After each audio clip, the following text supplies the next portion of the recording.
My questions are on my laptop. Yeah. See them, I can't print. So what do you want to do? I want to position it. Why? Because you are not seeing me very well. Okay, can you see me now?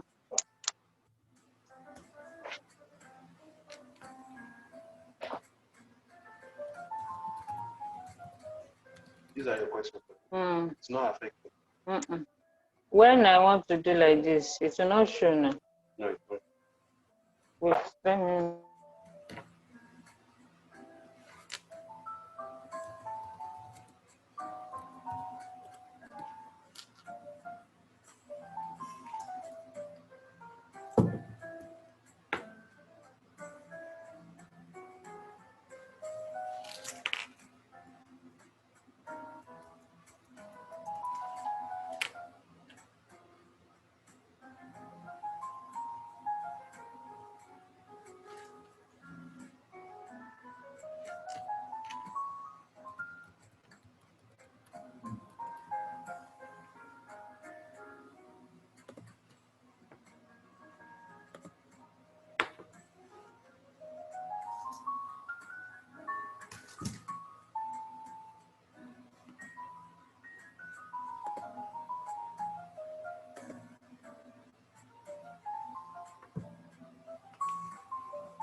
My watch is saying 2 o'clock.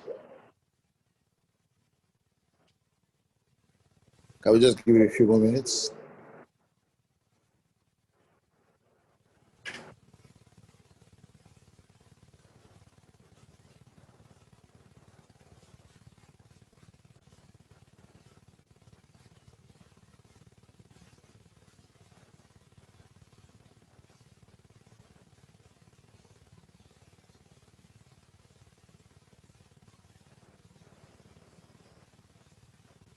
Hello. Hey, Remy, how now? Happy New Year's. I'm great, thank you, sir. Abio, and you too. Yeah. It's been a long time. Nice to see you. Yeah. Each time I see you, keep getting more handsome. I keep getting what? More handsome. We bless God, sir. In spite of malnutrition in Nigeria. Abio, but you are not a victim of malnutrition. Yes. You're obviously well fed. No, I'm not a victim. Well, by the grace of God, we thank God. Good to see you, Remy. That's for a few of us that understand the dynamics. So You know, thank you, sir.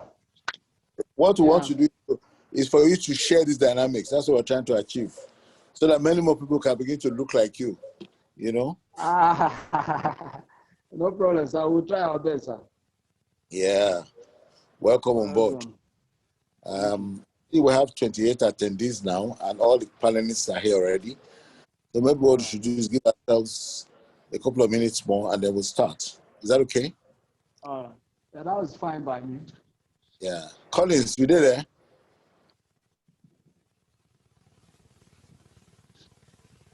Is Collins there?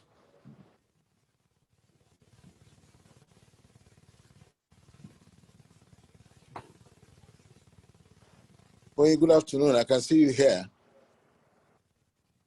Mr. John, I'm here. Can you hear me now? Yes, I can, loud and clear. You're welcome. Thank you, sir. Yeah. Foyi, good afternoon. You're welcome too. Hello, everyone. Martha. Hi. Hello, Mr. Remy. Hi, Foyi Salah. My brother, I do well now. Hello, Collins. Good afternoon. Very well. Good All is afternoon. well. Hi. Thank you, Mr. Remy. Nice to meet you here. Same here. Okay. Hello, can you hear me? Yes, I Yes, can. Yes, we can. Good afternoon. Afternoon, you're welcome. Oh. Thank Good you. afternoon, you're welcome. Who's going to upload your presentation? Joshua is in that. Martha, there's an echo on your audio.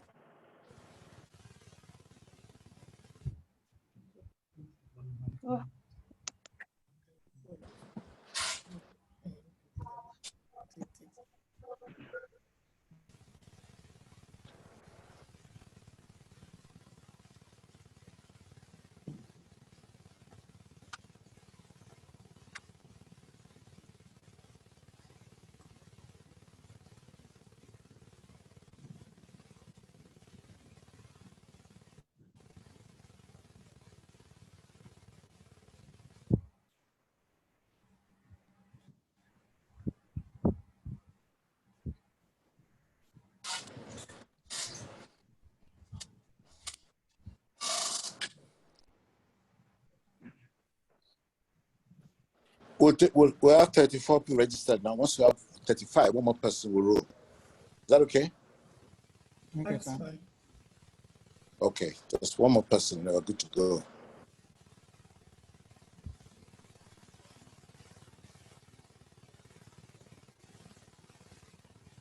Yeah, that's fine.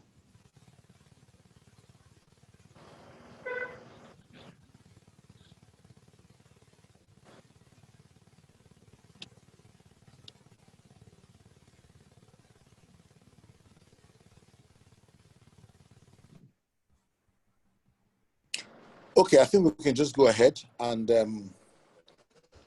others can join us. We've already lost 6 minutes by my watch. Is that okay with everybody?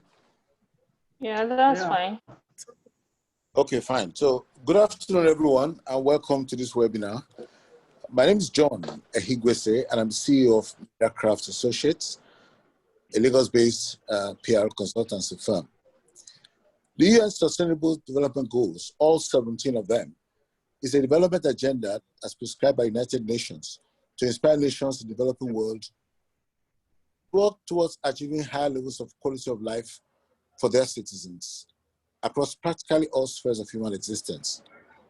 With 10 more years to the SDG deadline, this decade, 2020 to 2030, has been declared the decade of action. The SDG 2 in particular speaks to the eradication of hunger. Obviously, this can be achieved largely through food security and good nutrition for the citizens.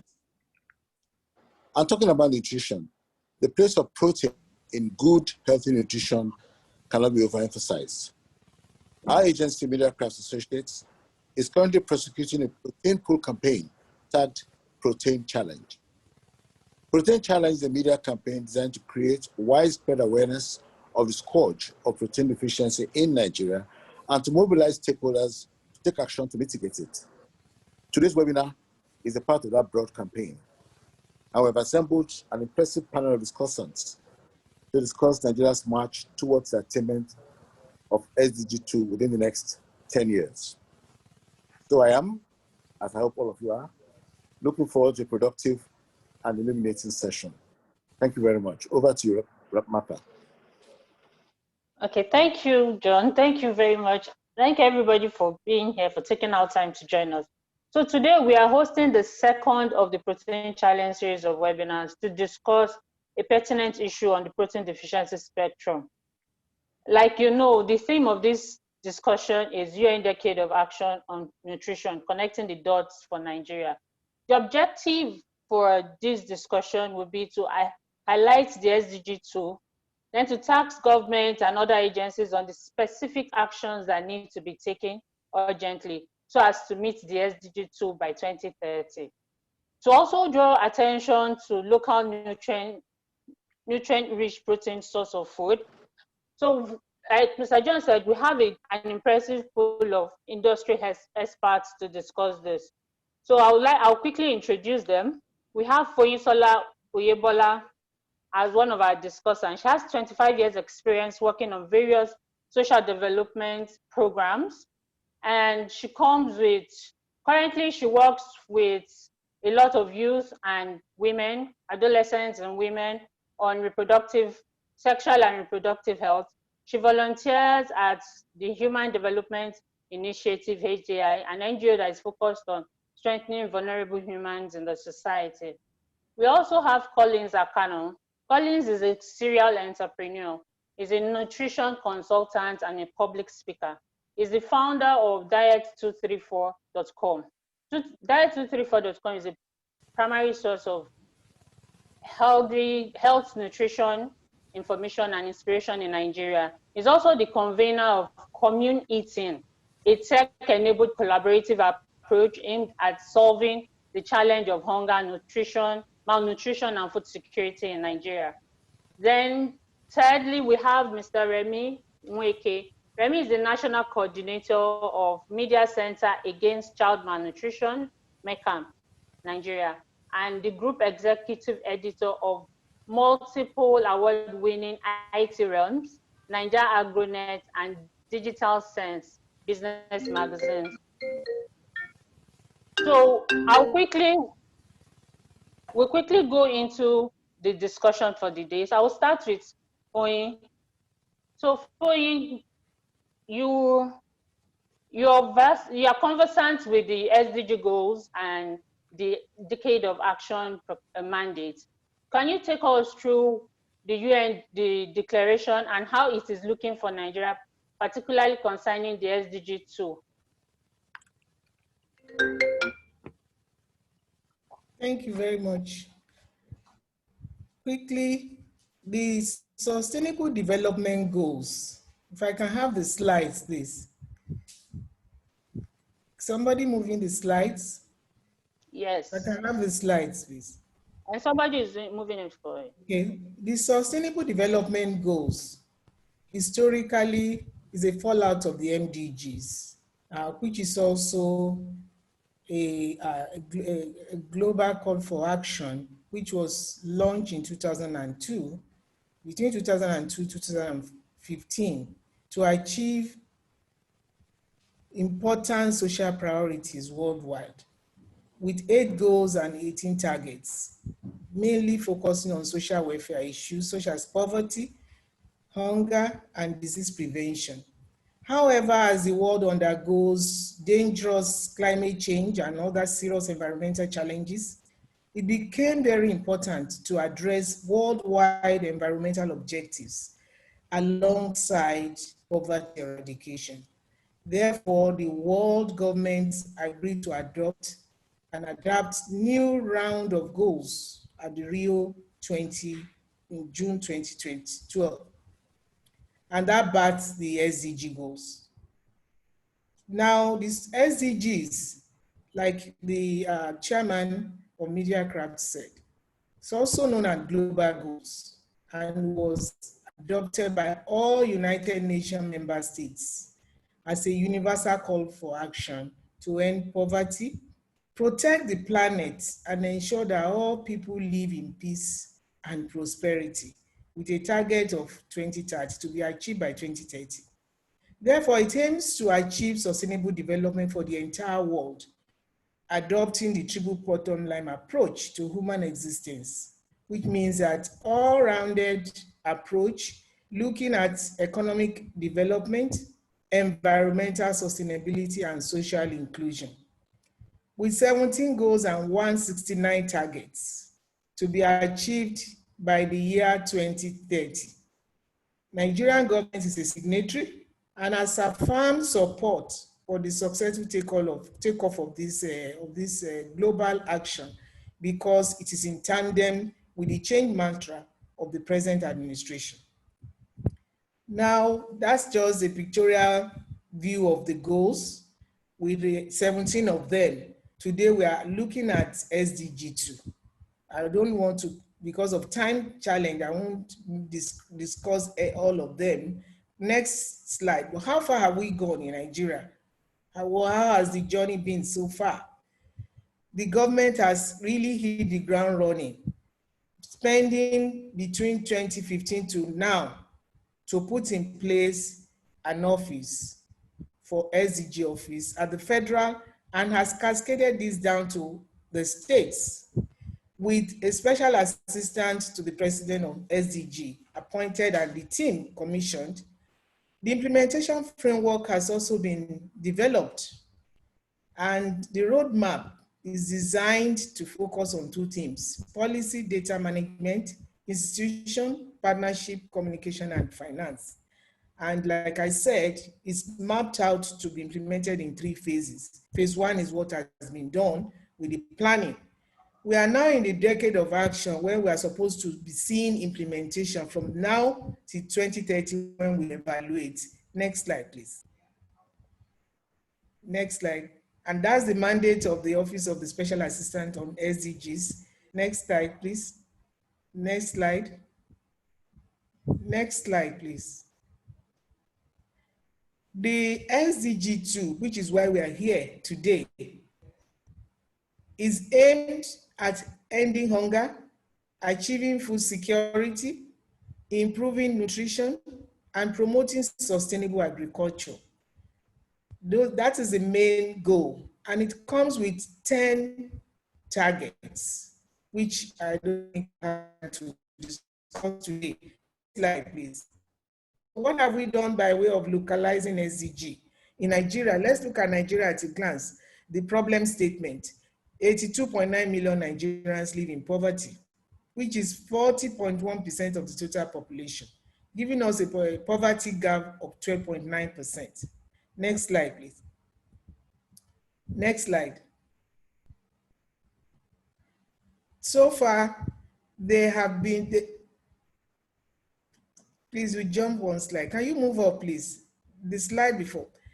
These are the program drivers. There are 7 pillars aimed at realizing the SDG 2 in the country.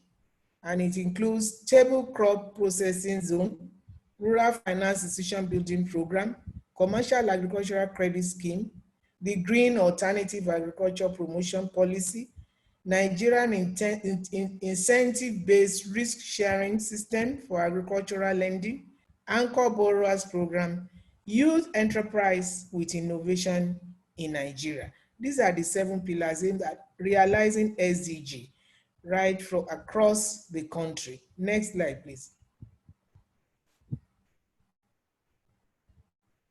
And at the subnational level, skill acquisition centers, entrepreneurs are being trained. The conditional cash transfer also is ongoing, and the education for employment program is also going at the state and the local government levels in partnership with the government, civil society organizations, and development partners and lending institutions. And also at the CSO level, we have the Zero Hunger Program, which is headed by the former president. And we also have some organizations doing stuff. We just listed Caritas organization as an example because they are well recognized in terms of they are doing cash transfer extension, savings internal loan scheme, supply of solar lamps and energy, saving devices to families, supply of agricultural input to women groups to boost food production, and also building the capacity of women, training them on ICT to be able to predict climate change, and working in partnership with the extension workers, extension workers across the states and the local governments. Next slide, please. So how far have we gone? What are the achievements to date? We know that there's a government's long-term economic blueprint on agri and food security, which is expressed in the Vision 2020. And this is to ensure that we transfer agri into sustainable and profitable sector.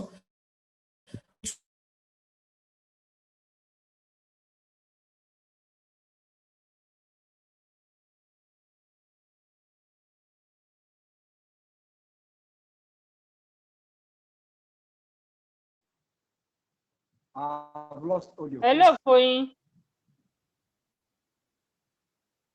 I think we have lost audio there. Foy, are you there? Can you hear us?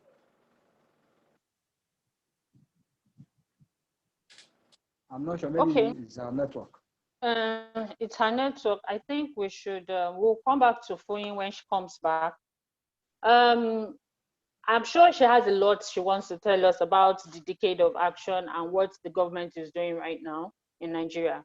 So, but while we wait for her to come back and round that up, let's talk to Remy.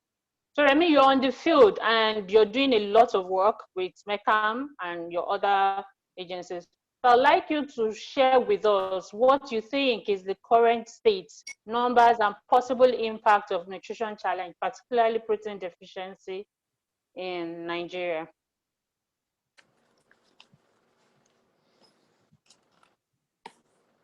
All right.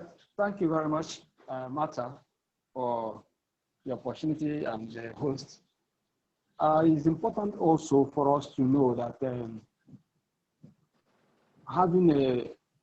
being a member of UN, Nigeria is expected to adhere to the call to action, which is very, very important. And that call to action involves relevant stakeholders as well. So I must commend the Protein Challenge in Nigeria for this initiative to engage and to further take action. So coming to the subject matter you talked about, the challenges, it is also important to know that in connecting the dots in Nigeria, for instance, we need to look at the last 3 budgets that we have under 2018, 2019, and 2020. In 2018, we have 71.11 billion as budget for health, because everything concerning protein boils down to health matters. So it is important for us to look at it from that perspective. Then in 2019, we have 50.15 billion as budget, while 2020, we have 46 billion. If you look at this outline, it is easier for you to know that instead of us increasing the budget as in health budget, we are decreasing that, which is not too healthy for us. Because for us to make a headway as a nation, we must first of all make sure that our citizens are healthy. And that's why you see in some clients, they normally refer to that as a healthy nation, being a wealthy nation. So if we must make progress in that respect, it's important for us to also key into our health sector and make sure we take it very seriously what we should be expected to be doing. If you look at supporting the SDG, for instance, there is a set of 9 voluntary global non-communicable diseases, because lack of protein is amongst 7 other items that are very crucial for human development. But protein happens to be like a fuel in a car. That means if you don't have enough fuel, you're not likely going to reach to your destination. So you shouldn't expect such a person who doesn't have sufficient protein to maximize his potentials. Okay, so it is very, very important that we look at it from that prism too. Within that set of voluntary global NCD targets includes the premature mortality from non-communicable diseases, which is a 25% reduction. That is what is expected if we must achieve our own SDG within the Nigerian system. It is also important that we look at it from the medicine and technology coverage.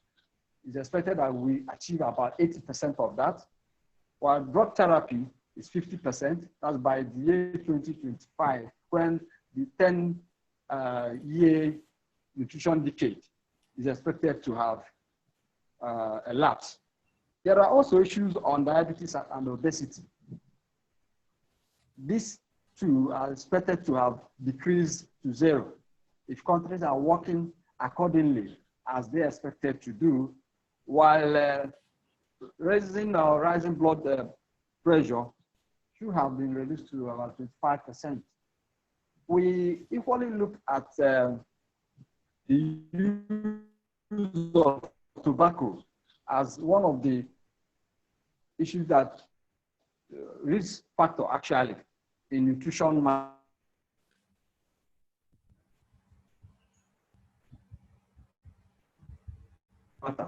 And this is expected to reduce salt sodium intake as well, 20%, sorry, 10% reduction, while harmful use of alcohol is also expected to be reduced by 10%. This is very important because if you look at the way we develop our urban areas, we need also to factor some of these things into our planning. And I think that was what our lead speaker was also pushing for, as in what we should be doing or what we should be expected to have been doing up till now. On the other hand, government must also improve access to farmland via improved security nationwide. We all must have been hearing about the boundary conflicts between states and communities. We also have heard about herdsmen, farmers attacks, and all this is including terrorism and kidnapping. Okay, Remy. And we have the community. Yeah, okay. You want to say something? Remy, all right, thank you. That was, wow, that was a lot of information there. So we'll come back to you on those thoughts. Just hold those thoughts. Let's take Collins. So Collins, what would you think, how do you think that we can connect, what's the connection between the SDG 2 and the Nigerian nutrition situation?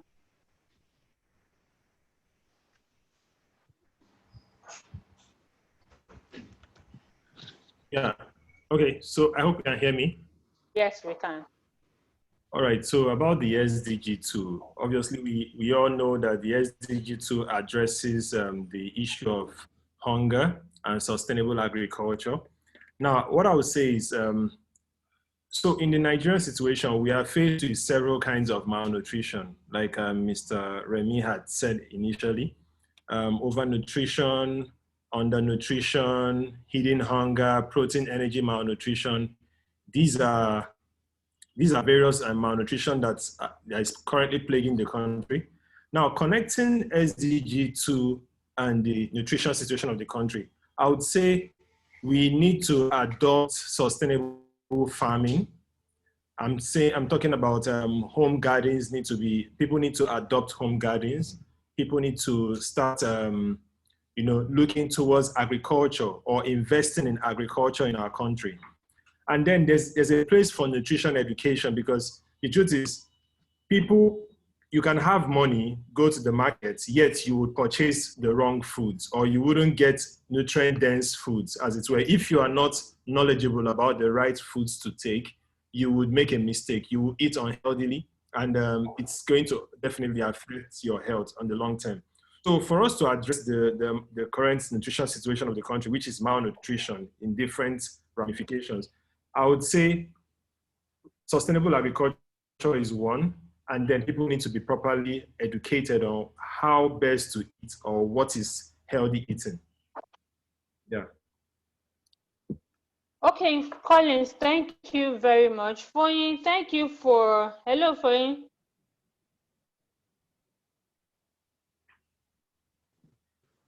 Hello. Okay, welcome back. We lost you there at some point. The internet was yes, sorry about that. That's okay. So Foyin, we'll come back to you. So what do you think governments can do in the urgent? What urgent things do you think government can do right now to speed up the process so that we can achieve this SDG 2 by 2030? Thank you very much. I think we have enough of blueprints. And like we said, carry every Nigeria along. We need to translate those policies into action. And this requires a lot of political will. Political will by way of support, financial support, mobilization of resources, all the legal framework, the political framework, approvals at the policy level, at the policy level should be gotten as soon as possible, so that, and also democratizing the SDGs so that everybody is aware of the SDG and the way to go. People need to know what it means, how it impacts their lives, what they need to do to align with the SDGs. The poor man, an average Nigerian on the streets, does not know what SDGs are. So first, translating the policy into action, creating massive awareness by government, using all the institutions that we have, community-based institutions, churches, religious and everything, to create awareness. Then we also need to work on insecurity, because a lot of farmers have fled the farm because they want to protect their lives. That is a major, major problem in this country. We need to solve insecurity. And again, we need to ensure that farmers are properly trained, not just trained to be peasant farmers. Most likely, at least, the country should rise up to the challenge of mechanized farming. Not just producing stable food, the inequality in food production and consumption should be addressed, because we are producing just stable food, rice, cassava, leaving the very nutritious ones. I know they are all needed, but they need to come in the right quantity for it to be balanced diet. We need to also focus on the fruits, vegetables, the nuts, so that we can, government can encourage farmers to diversify to that aspect of farming. And the training that I talked about, not just training them on skills, training them on management skills, how to manage their businesses so that they can be credit worthy, how they can, banking, saving their money, being credit worthy, and again, exposing them to the market, opportunities that are there. There are lots of opportunities that are not being harnessed right now in the country.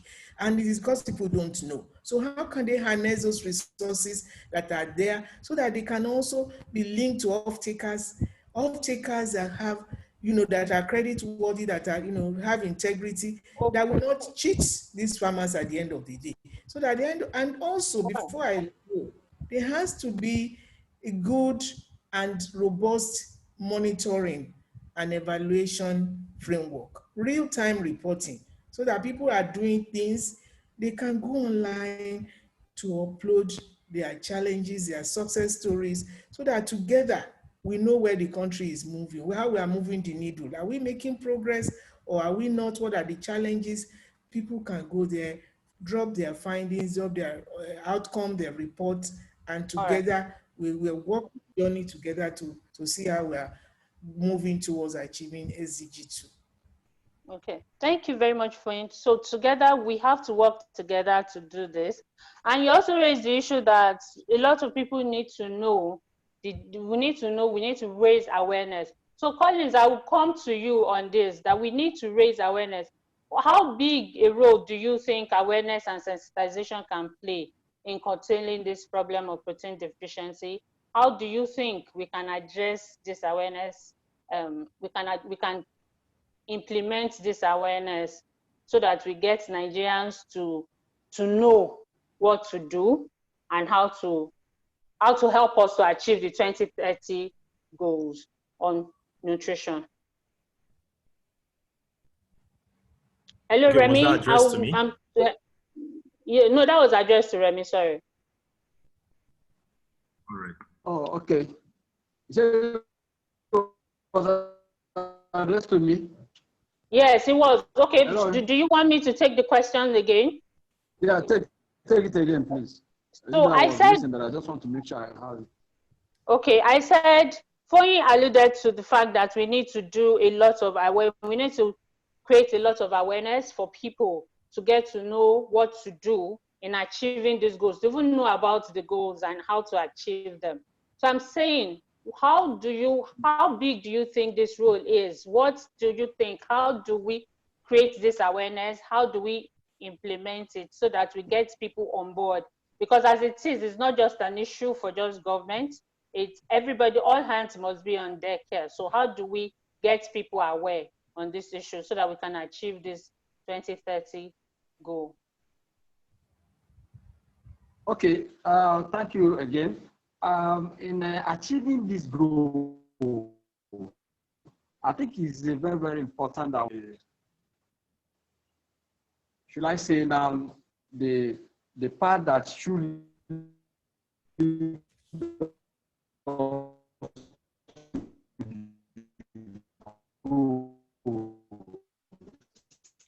Remy, we can't hear you very well. You're breaking. That we anticipated to achieve, especially who, can you hear me now?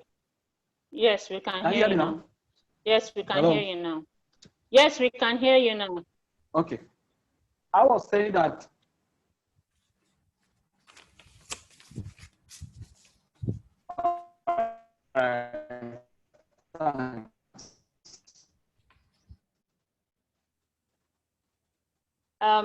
I think we lost Remy there.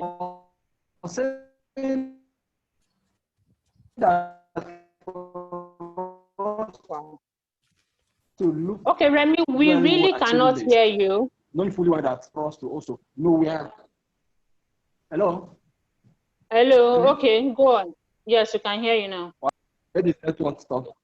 Okay, so I was saying that for us to have a path towards achieving them, we may need to also have an idea of what are the underlying causes.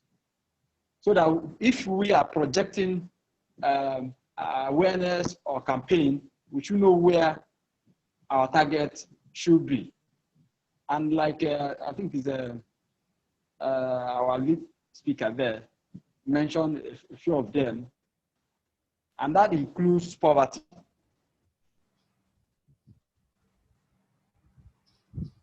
Okay.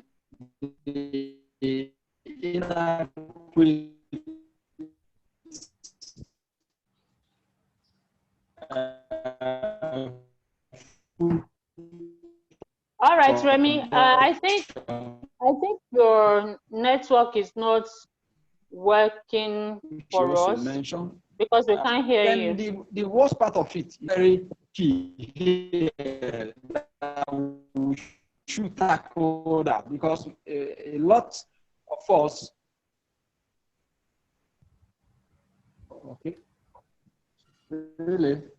All right, Remy, I'm going to stop. Excuse me, Remy. I'm going to stop you because we can't hear you. I'm going to stop you because, yes, Remy, we can't hear you. So I'm going to stop you. I'll take questions from Collins. So Collins, I'm going to ask you. So the protein deficiency reports, we had the report, the Nigerian protein deficiency report that was published earlier this year, indicated that carbohydrates are the most consumed food among Nigerians. So in what way can proper meal planning help to address or else improve the situation, this protein deficiency situation in Nigeria?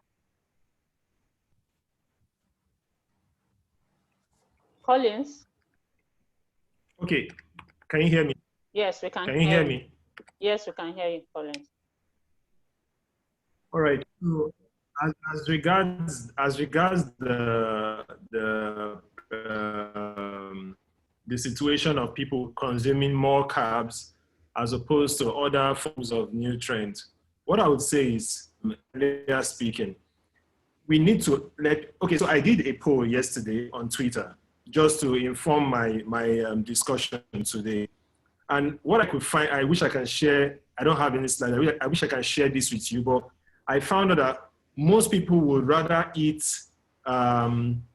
most people feel that the best way to get their proteins are from animal sourced proteins only. Like some people don't even know that plant-based foods can actually give you the required protein you need. The poll says that the highest consumed protein, according to Twitter, the poll on Twitter was that people consume more of meat and fish. Some people said beans, and some people said eggs. Very little said soybean, and this is even something that is very locally available. Okay, now there's no knowledge about this, and I think we need to do a very good work at educating people across all platforms. Right now, the most trafficked platform for awareness is social media. A lot of work needs to be done there. Now, as regards meal planning, the truth is, if you're not armed with knowledge, you wouldn't even know how to plan your own meals, let alone planning the meals for the family. Now, there's something we call the healthy eating plate. The healthy eating plate goes to explain how one should session their foods on their plates in a healthy form per meal. Please, I hope we can all hear me here. Yes, we can hear you. Yeah, according to the healthy eating plate, the biggest portion of food group should be vegetables. And this is according to Harvard Education on Nutrition Sources. The highest content of your food per plate or per meal should be vegetables. The more veggies you have and greater varieties of them, the better for you and the better healthy eating you're embarking on. Now, the next in line is healthy proteins. Now, after vegetables, proteins should follow in what they call it now, in proportion, followed by whole grains. And that's, of course, going to be giving you your protein and also carbs. And then fruits. Healthy oils should come lower, and then you need water.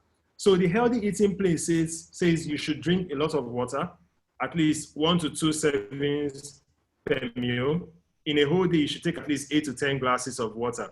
All right. Now, the whole grain part, you need to eat a variety of whole grains. And when I say whole grains, I mean your pasta, your bread, okay, and less of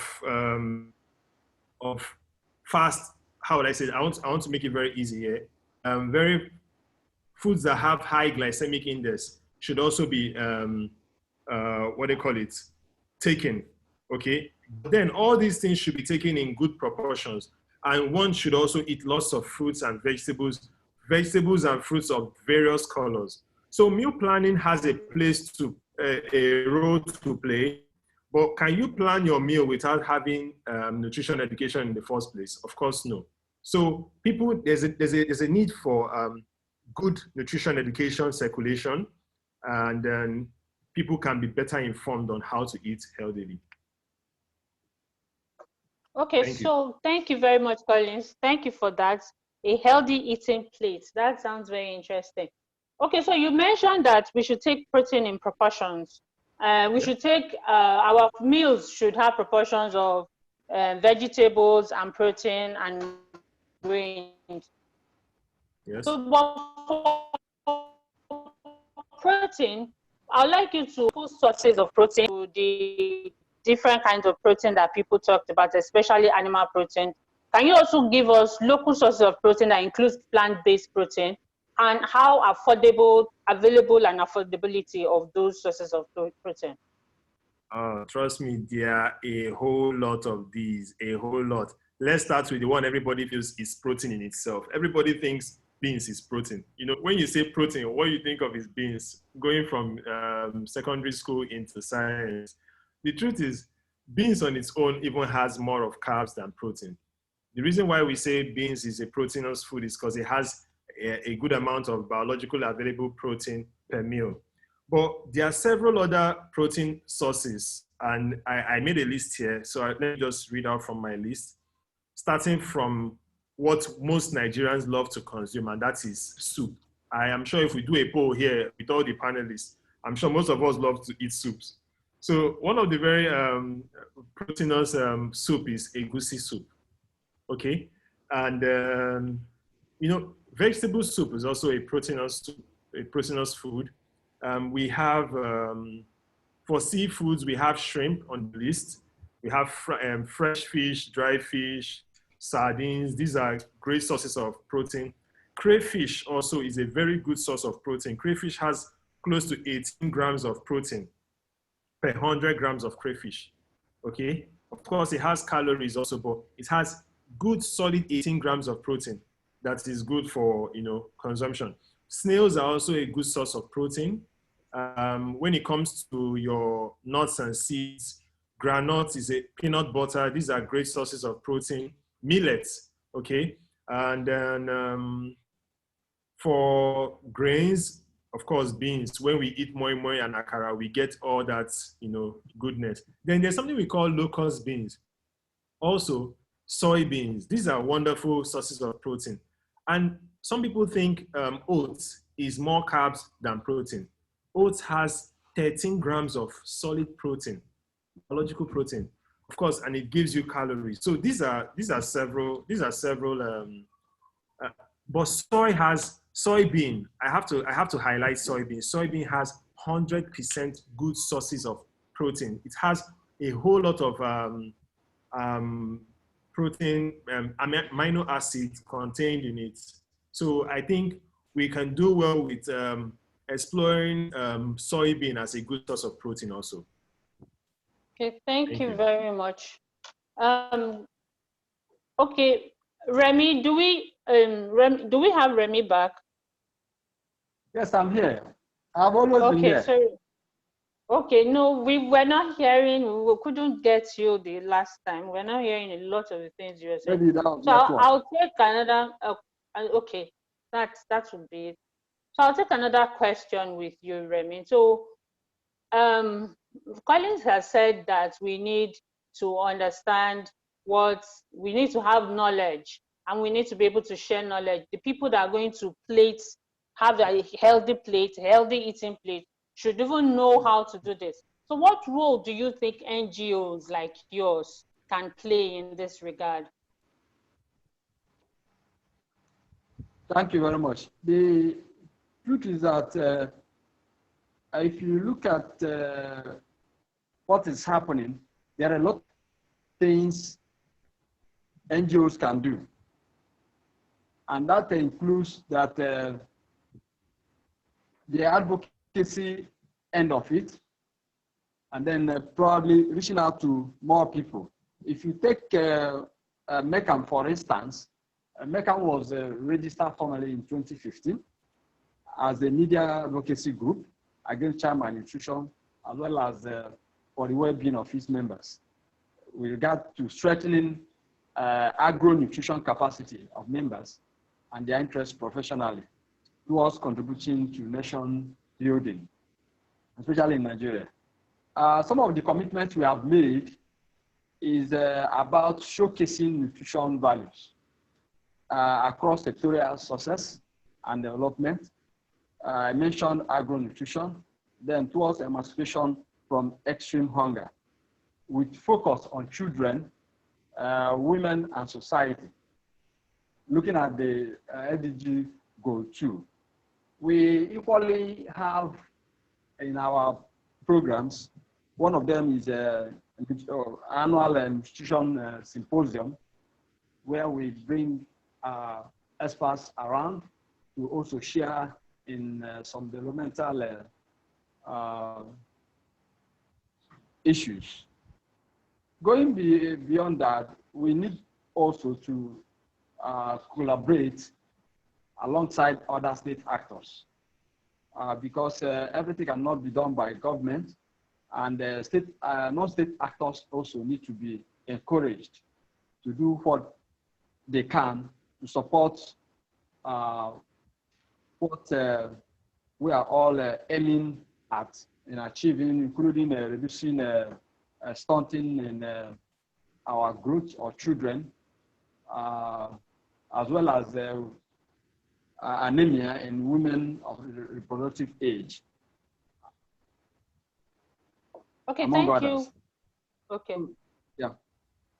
Thank you, Remy. So, Foyin, I'll call back to you now. So, collaboration, cooperation, and association all describe the kind of connectedness needed to achieve these SDG goals. So, to make progress with SDG in Nigeria, what sort of synergy is required between the government and the private sector, or the government and non-governmental organizations? Thank you very much.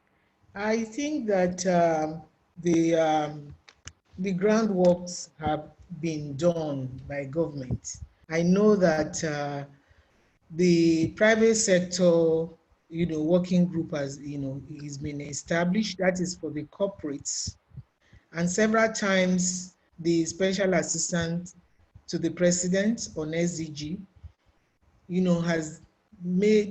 has made, advocacy visits to this group of corporate organizations during their selling the idea of the SDG to them so that they can integrate into their corporate social responsibility agenda.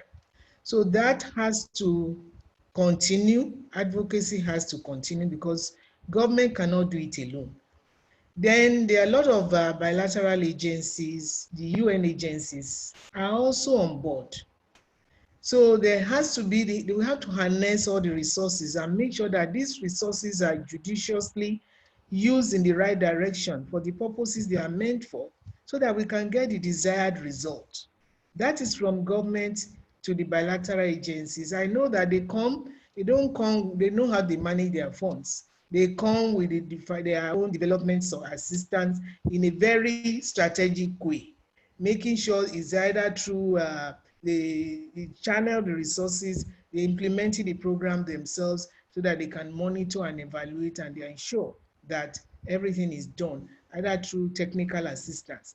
That has to go on. That is very, very needed, even more so now that the issue of recession, the issue of COVID-19 has really, battered the economy. We need to hold on to all the assistance we can get from the UN agencies, from the corporate sector. Well, as much as we need to leverage them, government also has to make the environment favorable for work. It has to be ease of doing business. We have to look at those who are relevant to the achievement of SDG 2. Some banks are supporting agric. Some banks, some corporates are bringing in equipment.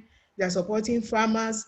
Let's see how we can make life easy for them so that when they even get to the ports, they need to clear all these goods. Let's make sure that we get waivers so that we can make this thing come in easily so that we can get to the implementation phase as soon as possible. All the bottlenecks, the bureaucratic bottlenecks, government needs to make sure that ease of doing business, ease of getting equipment and items that will support agriculture, it comes in easily without much problem at the ports or from wherever they are coming. Now, they also need to address the issue of multiple taxation, because if I want to give back, I want to be sure that, yes, you are not choking me up. So the issue of multiple taxation, which has been the cry of the private sector, they want to give back. Government also has to know it's a win-win situation. Come together to partner, to collaborate. You have to also be able to let go some things. Let's make sure that the taxation is just right, not tax here, tax here. Otherwise, they get tired and they're not willing to support government initiative. Now, from the NGOs working at the grassroots, the local government authorities also need to support these NGOs. They need to work together, not looking at what is it that they have to derive. Because when you are an NGO, you are working at the grassroots, funding is even not coming very well these days. How can the LGA even support with subvention? How can they support with office spaces? How can they support with tools and implements as these NGOs gather the women together or the beneficiaries together for rural agriculture? How can we work together so that we have the interests of our people at heart? So that is very, very important to do. So government must ensure that there is the collaboration and support comes in so that there is buy-in of everybody. There is level playing field so that it's win-win situation. You are bringing value, you are adding value to the society, and they also have to be commended. They have to be commended, either maybe some kind of awards given to these people, allow them to leverage the support they are giving, allow them to get mileage for all they are doing. By that, they will be more encouraged. More players will want to come in to come and support the government. And that implies that the government is willing to share the blueprint, allow everybody to come in. You know, where do you want to play? That has to be clear. I want to play in the field of farmer empowerment. I want to play in women training. All right, So, Queen. and I also need Thank you. the government also for the developing an app for reporting, a robust app for reporting all the achievements across the country, for real-time reporting. Thank you. Thank you, Foyin. So you keep insisting we must report. We need to get reports. We need to get data. So data is one very critical thing that we need in achieving these goals. We need to know where we stand, where we are headed, and how we are making progress. So, Colin and Remy, you are in the field. How do you think that we can gather data to help in actualizing these SDG 2 goals?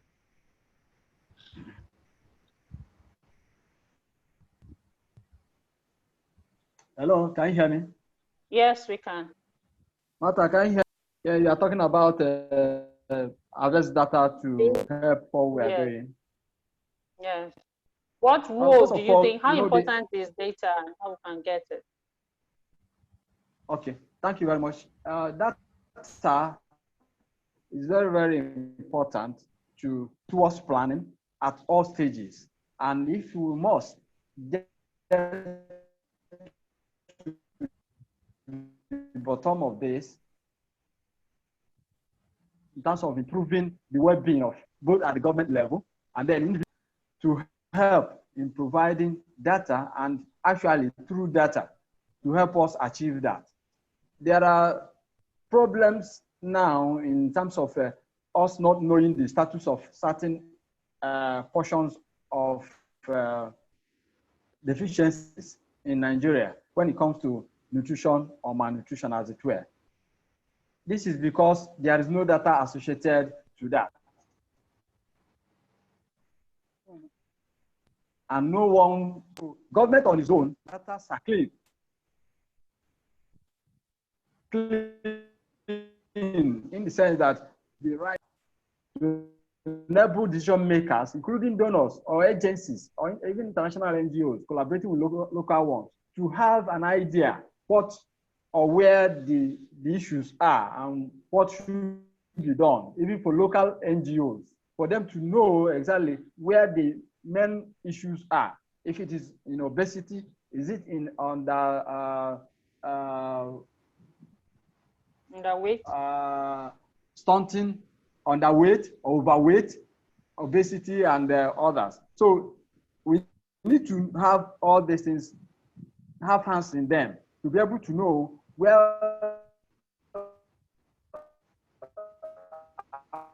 our priority should be from that angle. So government should also be frank about its own figures down, taking the curve down on nutrition, malnutrition rather, in Nigeria, so that the citizens can also buy into it. If you look at what happened within May 16 or May 14 and July of this year, government said they are spending about 523.3 million in handling or reaching out through school feed program, only in 3 states.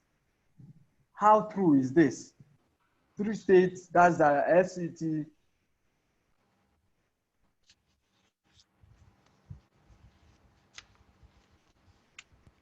Okay. Lagos Remy, and we are losing you again. From the government also to provide relevant and transparent data. Wow. All right, Remy. Well, that's hello. Can you hear me? Yes. Yes, and thank you yes, for I'm here. that.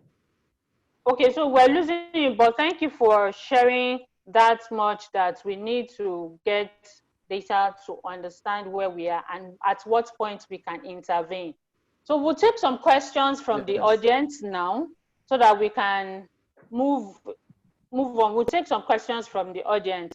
I would like to implore the audience to send in their questions. There's a Q&A session. Just go there and type your questions. I have a question from Chinenye Obasi Obong. She said, I think the question is directed to you, Collins, that you should compare How comparable is the protein in soya to protein in meat and fish? You should reference quantity and quality.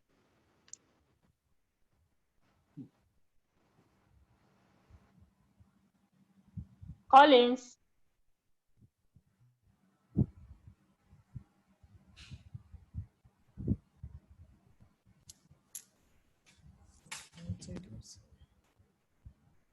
Hello? Collins has, okay. Okay, Can you hear me now? Yes, okay, we can hear you now. All right, so please, I didn't get the question.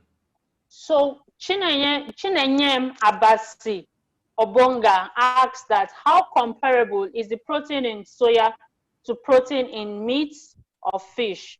Reference quality and quantity. Okay, the protein in soya is about 100 grams of 100 grams of soybean has about 26 grams of protein, and meat also has equally the same amount of protein.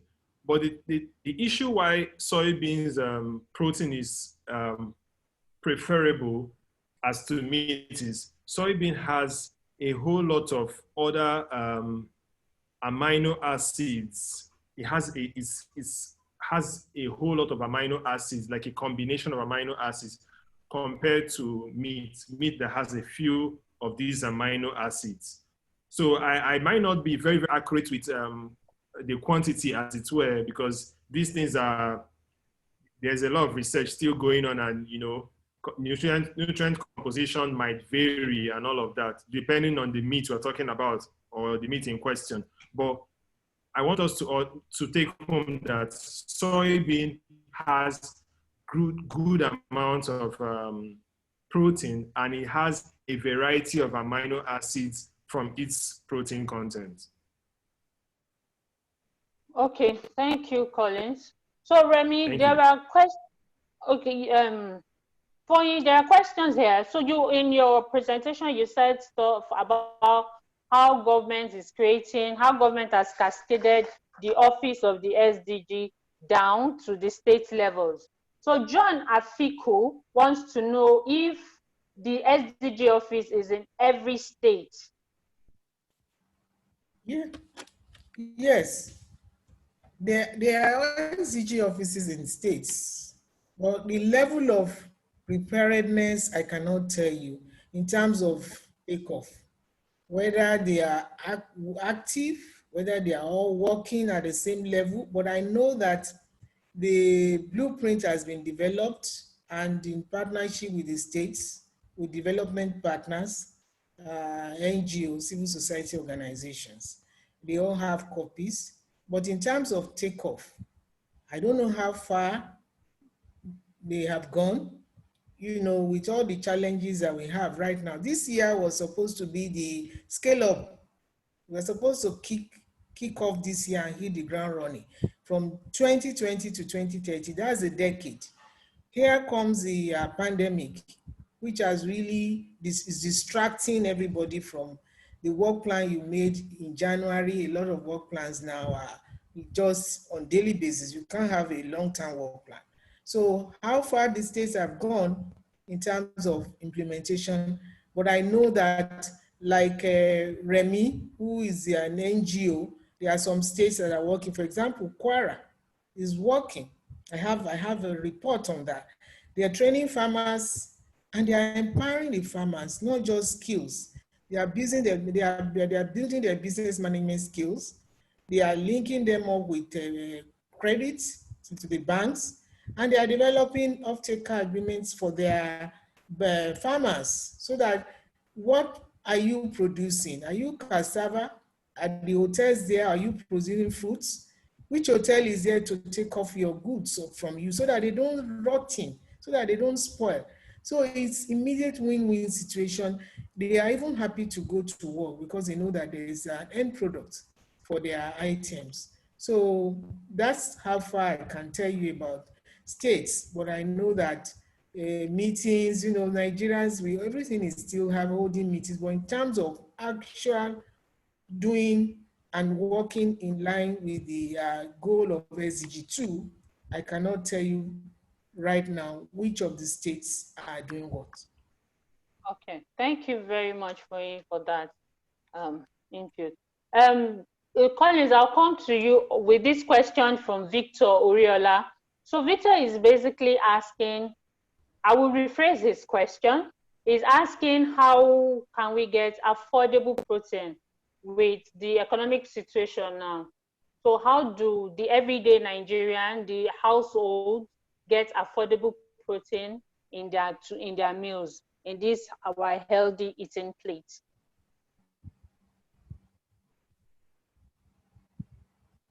Okay, so hello, I hope we can hear me. Yes, we can hear you. Can we hear Yes, me? we can hear you. All right, so for us to address the issue of getting locally sourced and available, affordable protein is, first of all, we need to embrace and encourage sustainable farming. And when I say this, I'm talking about household farming. I'm talking about having a vegetable garden, for example, in your home front. You can at least cultivate 3 to 5 vegetables. I'm talking water leaf and small scale farming in your home front. There's nothing wrong with having a plant pot and you plant your scent leaf or you plant your water leaf. Water leaf soup is good source of protein. Getting your crayfish from local markets, that is good protein. You are getting close to 18 grams of protein. When we say protein, people think, oh, it is having to go to the market and buying 1 bag of beans. No, you can get protein from vegetables. You can get your protein from this crayfish. Having to add crayfish, grounded crayfish in your pap, in your custard, these are ways to, get these proteins in. So there are several things. It's just, do we have the knowledge of where to get this in? And I keep saying this, soybean is very much available. People say they can't get it in supermarkets. And I wonder, because yesterday I just bought a jar of soybean for the house here. You need to ask when you go to this supermarket, because soybean gives you great amount of protein and it is very, very locally available. Okay, I think we need to do more in the nutrition education front, which my company, diet234.com, is doing a good job. We're educating people on social media. We do community, which is a CSR project of the company, where we go to communities. Last month, we were in Ajegunle, educating people, do you know you can actually take a vegetable smoothie? A vegetable smoothie, blending your water leaf and pineapple, you're adding protein to your drink with vitamins. That's a meal. So these are ways. I just think people need to just be more educated on these things. I don't think it's rocket science. Thank you.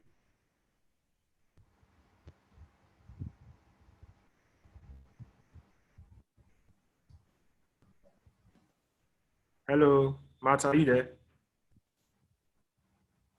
Yeah, hello. Martha. Yes, did you hear me? Okay, the last part, right. Yeah. Can you just take that again? Thank you. Are you talking to me? Yes. Okay, I said we need to do more on the nutrition education front. I'm talking nutritionists, and if you're not a nutritionist, you can echo the voice of a nutritionist around you who is giving reliable information on how people can get these locally sourced and available proteins. You can get that from your crayfish, you can get that from your vegetables. We can do small scale vegetable farming in our homes.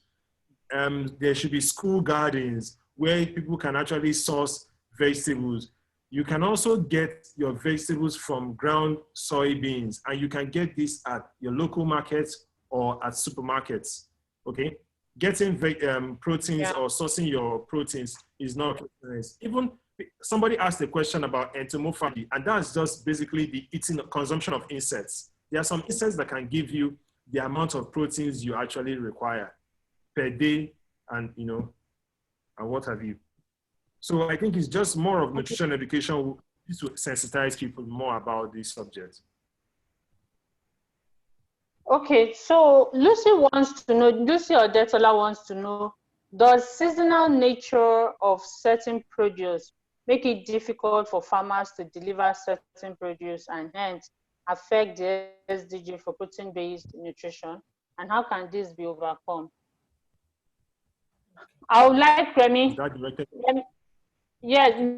Remy. I would like Remy to look at this to take this forward. Hello, Martha. Yes. Martha, can you hear me? I can hear you. So right, I thank said, you very much. Yeah. Okay, you got the question? Yeah, from Lucy. Season produce, Yes. Abi? Yes. Yeah, of course it does. The likelihood of that is that at every point, the nation has been structured in a way that if this one is a particular produce is going out of season, another one is coming. Okay, so all we need to do is like Josh was also harping on, or is it Collins now? Collins. We need to know what to eat at a particular time, because at every season, the nation has made it possible for us to have all these all the things we needed as human beings to grow stronger, healthy, structured out for us. So if there is a particular product you need and is now out of season, please ask questions, because there are others you can also substitute with for that moment, pending when another season comes in. That's number one. Secondly is the conveyance of all those produce from where they are produced to where they may be needed. Because usually in rural areas, most of the things they produce, wholesomely, they may not need them to consume all of them. So they need to move them away from where they have produced them to the neighboring towns or cities where this produce will be needed. So we need the likes of a good road structure to help in movement, not the one that a farmer will devote an entire day traveling to just go and sell a bag of rice or a bag of beans and then come back. Entire day, you are traveling to go and sell a bag of rice or a bag of beans, and then you come back in the evening. That means that day is gone. You can't do anything else again. Because okay, nature has endured us with a lot of goodies. Yeah. Okay, Foyin wants to say something. You want to add something to that? Okay, Remy, thank you very much for the insight. I think we also want to add something to that. Yes, seasonal food. Yes, I think we also need to start thinking out of the box. There are countries where their food all year round is doable. If we are committed to doing it, irrigation, where the functional irrigative machinery is put in place, and there is water, and even greenhouse farming now in some places is being practiced, where everything is mechanized with fertilizer to enrich it and everything. Tomatoes is an example. There are seasons. This is rainy season now. You go to the market, you see only 2 pieces selling for 500. Whereas in the dry season, you see that same amount selling for 20 naira. So what can we do to think ahead? As much as we know that, yes, rain disturbs this particular item, what can we do? Can we encourage farmers to have facilities for greenhouse farming for those items so that it can be available all year round? Secondly, can we think about how we can harvest these things and preserve them, either can them to plumb in cans and preserve them for the raining day, for the time when it becomes scarce in the market, so that we save all those ones from rotting. And we need to situate the factories that will be doing this very close to where these things are highly produced, to address the issue that Remy talked about, transportation. Before it comes from Jos, carrots come from Jos to Lagos, it has already lost its sugary taste. You are just buying carrots, it has lost its taste. But if you eat carrot right in Jos and compare it to the one you are buying in Lagos, you know that the difference is very, very clear. So I'm saying is that we need to look ahead. It's happening in other countries. It can happen if we are committed to ensuring that, okay, especially the vegetables, the ones that we know, the nuts, the Oh, fruits, so that we can oh, have thank preserve you. them for use when need be. Thank you very much for those insights. Irrigation, all year round farming. Thank you for the insight. But Collins, I'll need you to, so you talked about hidden hunger, but you didn't break it down. And nutrient dense food. Can you break down this hidden hunger for us? Because there are a lot of people who are not very conversant with these terms. Hidden hunger, nutrient Okay. dense food. Can you break them down for us so that this is a knowledge sharing platform so that we all live here informed, better Okay. informed than we were? Okay, thank you, Martha. I'll start with, first of all, giving a statistical finding about hidden hunger in Nigeria. Now, Nigeria, like most developing countries, is faced with a high prevalence of micronutrient deficiency. Now, micronutrient deficiency is also regarded as hidden hunger, more like the hunger that hides, okay? Now, the prevalence of iron deficiency in Nigeria currently, as when I checked last, was 69% of the entire population, while 98% of households consumed iodized salt, bringing the total goiter rate in Nigeria to about 8%. Now, you might say this is really, really poor on our own side, but then the truth is it not when people know what iodized salt is that they will go for iodized salt? Then again, it comes back to nutrition education being the major challenge here. So hidden hunger is essentially micronutrient deficiency.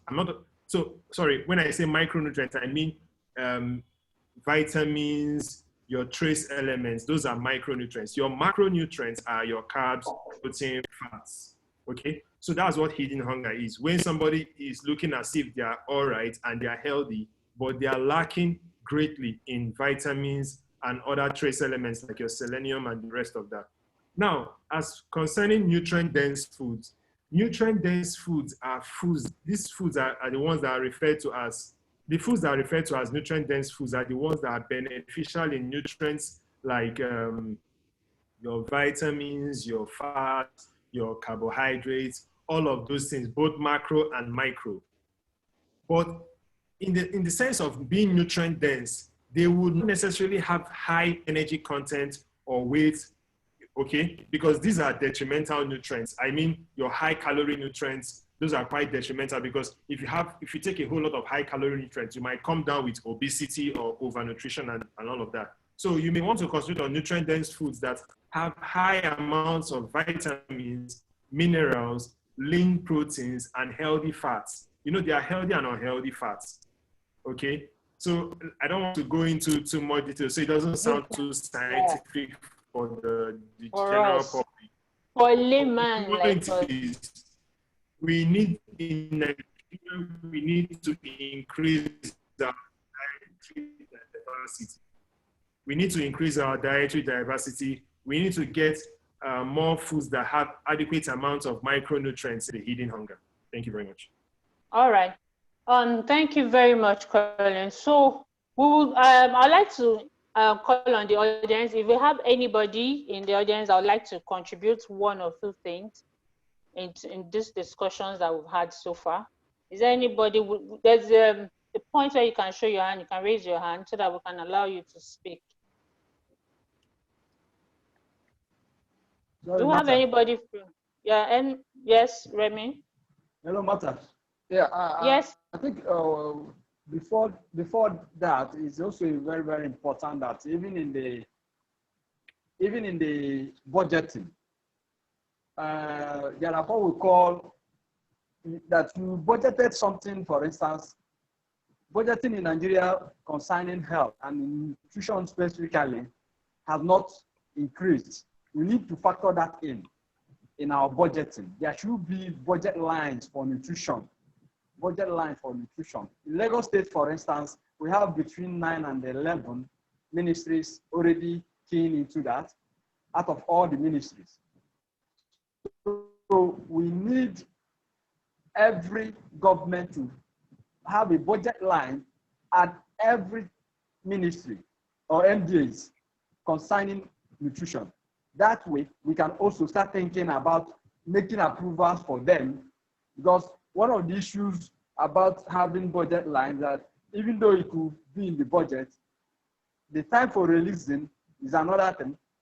It should be timely, so that those who will use them in terms of sensitizing or making use of those budgets to achieve the goals set by the states will use them in good time. Okay. You cannot have nutrition line in a budget and then you're approving it in November, then the release will be around January. So it does not make sense for the entire year for the state. Okay. Remy, can I come here, Remy? Yeah, I'm just curious about this, your call for a budgetary provision for nutrition. What exactly will such monies be used for?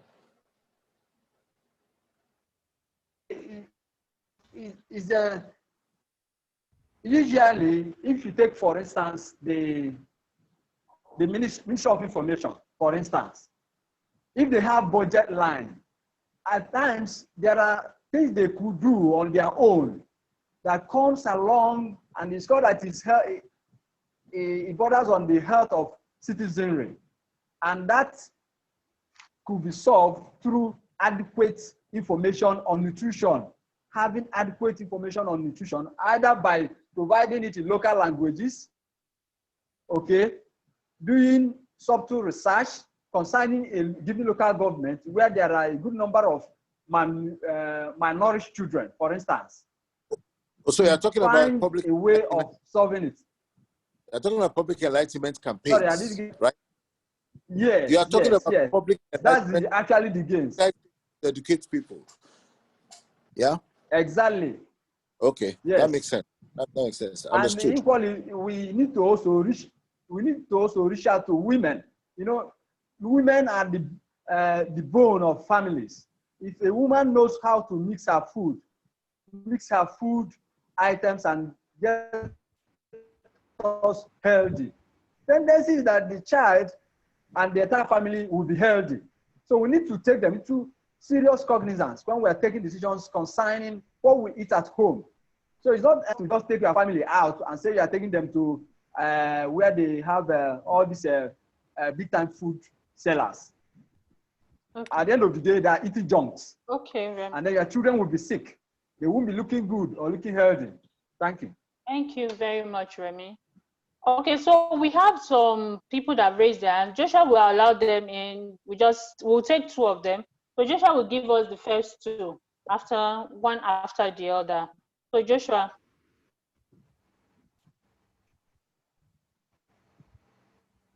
Over to you, John. John Afiku, over to you. You raised your hand.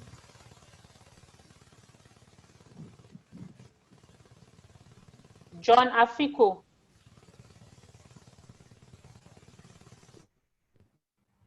Okay, I don't think John can hear us. Can you unmute the other person? And then we have Mohammed as well. Mohammed, over to you as well. You can talk to us.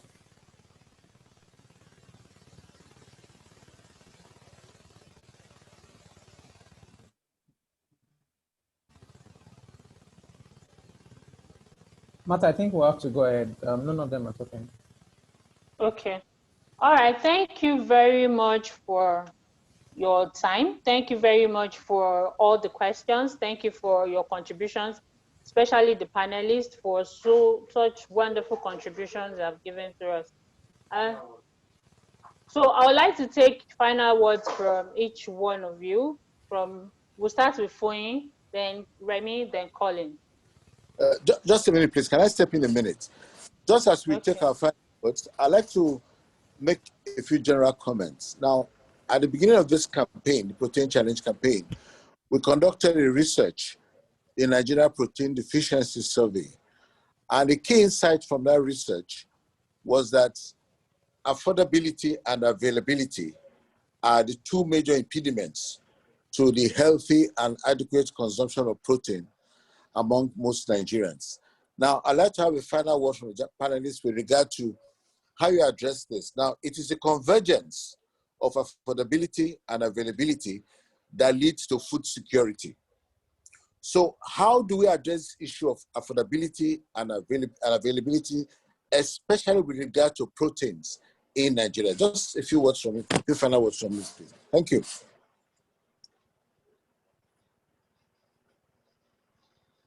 Okay, so we'll start with Fonyi.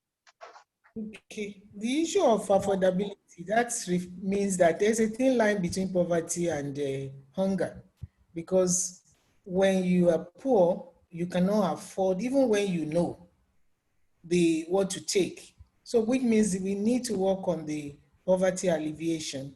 And I think that the government is working. We also need to create jobs. Leaving how many million Nigerians from poverty, also the supporting women, for with funds monthly and building their capacity, poor households. So alleviating poverty is very key in affordability, for us to achieve affordability. Also, knowledge is important. People need to know what to take. That's the availability is the food production. That is ensuring that we have enough in the market to buy at the right time in the right condition, not all the rotting foods and taking long. So along the supply chain, we need to work on ensuring that the seedlings are there and they are well, they are good, of good quality. And also the government needs to help with logistics in terms of transportation, all our routes. How do farmers move these items, these food products from the farm and get them easily and readily to the market when they are still fresh? So the roads must be good. Also, transportation, rail now. We are pleading so that we have more of rail transportation to be able to move items to where they are needed faster, and the better, all the bottlenecks on the road will not be there. So transportation. I know that abroad they are afraid fruits, and fruits, especially because they know it's delicate and it must get to the point. But we are not there yet, but we can work towards at least getting real transportation to ensure that we achieve availability. Availability is tied also to education, like I said. Let people know what to get. They should know what the sources of protein are so that they go for it, especially the locally available, affordable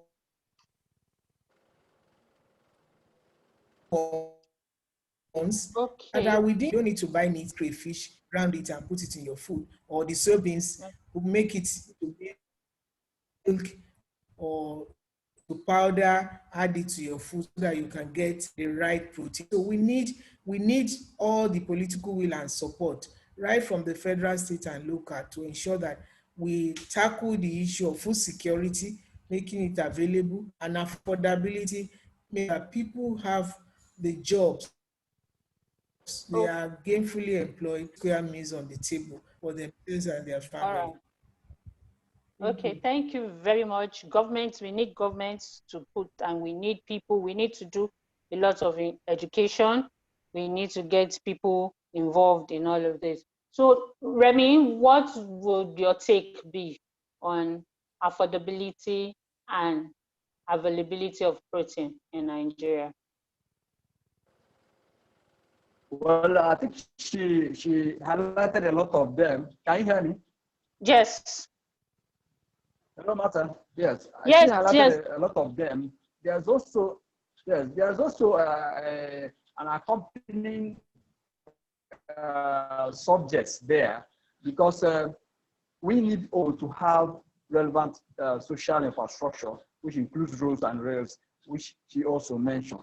Another part that is very, very important is that trust on the government, on the part of the government, is very, very key. You cannot be telling us that you have recovered billions of naira and billions of this and billions of that, and where the money is going, no one knows. So it's important to use those funds that have been recovered to touch the lives of people who are actually living in abject poverty, and then provide social infrastructure to help movement of this food or produce that will help our citizens to help. So it is very, very important. Recently, there was a research on trust in government. It was very, very bad to know that government is the least citizens can trust in Nigeria. They trust more of NGOs and other than people in government have less of trust. So it's very, very important. And then doing what they should be doing as in government, providing the infrastructure.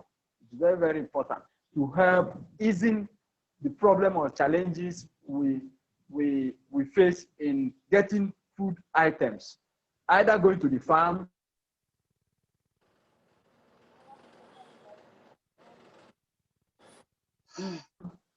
providing them with access to it. If you have more trouble getting to the farm, you can use your cycle or any means of getting there, and you get there, do your job, and come back happily. Then okay, Remy, we are losing. At the end of the day, you bring it. Okay, can you hear me now? Talk to Collins. So, Collins, what's your take? What will your take be?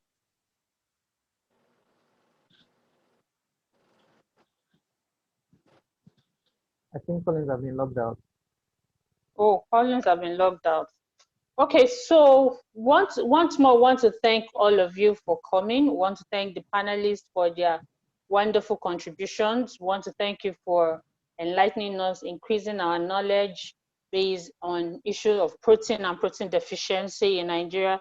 Basically, what we have discussed here today, we have seen that from what the discussants have said, so the government has done all the groundwork, and we have moved from the planning stage to the implementation stage in achieving these SDG 2 goals. And at the implementation stage, government still has a lot to do. Government should be able to provide infrastructures for us. Government should also build trust with the people. The government should make sure that education, aside that, beyond government, there are NGOs, we all have our roles to play. The NGOs have their roles to play. Even private sector, the organized private sector has its role to play. And all of us must bring our hands, even the household, the children, the parents, the women, we all have our role to play.